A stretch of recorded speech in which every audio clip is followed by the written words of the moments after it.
E aí galera, como todos vocês estão? Eu espero que estejam bem. Bom, como vocês já viram aí no título, temos mais um vídeo pro canal. Um vídeo meio diferente, com uma história por trás. Como vocês podem ver aí, o Corolla tá bem sujo. O que acontece? A gente foi pescar. A gente foi lá na pescaria, pegou uns peixezinhos, tem foto, tem vídeo. Gravei uns videozinhos pra tá mostrando pra vocês. Pra ter um vídeo muito legal pra vocês. Bom, no vídeo de hoje a gente vai fazer, né, essa lavagem do Corolla. O que acontece? Esse Corolla tá cheio de poeira, ele tá muito sujo. Com isso a gente vai ter que limpar ele, passar, né, aquela água sabão tradicional que vocês tanto veem aqui no canal. Mas antes disso eu quero mostrar o trecho. Eu gravei um vídeo, 2 vídeos mais ou menos, algumas fotos lá na pescaria. E eu vou estar mostrando pra vocês aí agora, né? Olha aí pra vocês verem. Vou estar passando ele aqui, ó. Oi galera, estamos aqui na pescaria. Tá aqui pai, ó. Dá um oi pai. Isso aí, ó. Franguinho frito. Aqui nós tem peixe de tudo quanto há, hein? Peixinho frito, peixinho cozido. Na beira do rio, ó. Aí sim, hein? Sei, olha lá, a mamãe tá ali, ó. Dá oi. Eu tô aqui. Ó, que calor. Vamos fazer isso aqui, hein, galera. Bom, galera, vocês viram aí como que foi lá na pescaria. Pegamos vários peixes, né? Pegamos um peixe grandão desse tamanho aqui, vocês viram. Foi todo mundo reunido, foi minha mãe, foi eu, foi meu pai, né? Foi meu tio, foi também meu avô, né? Eu pesquei com ele, então foi uma sensação muito boa estar lá com a minha família, né? Aproveitar esse feriado, né? Do dia 21. Bom, então é isso, acompanhem essa lavagem do Corolla, né? Eu espero que vocês gostem desse vídeo, porque foi um vídeo muito especial. É isso, hein? Bora pra lavagem.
Vocês viram aí como que tava o antes, tava bem sujo, e agora esse é o depois.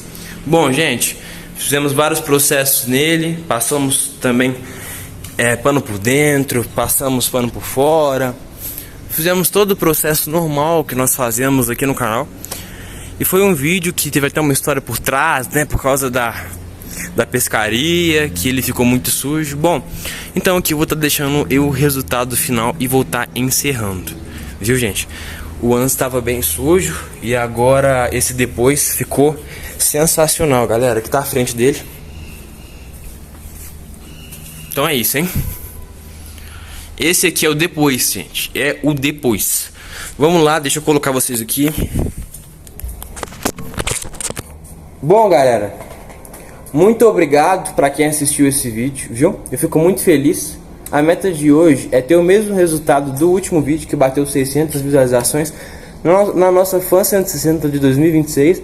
Então aqui, ó, deixa o like, se inscreve no canal. Obrigado aos nossos patrocinadores Pedal Bike, Bordavi e também a Honda. Então é isso, galera. Valeu aí, tamo junto. Espero que tenham gostado e até a próxima, hein? Falou!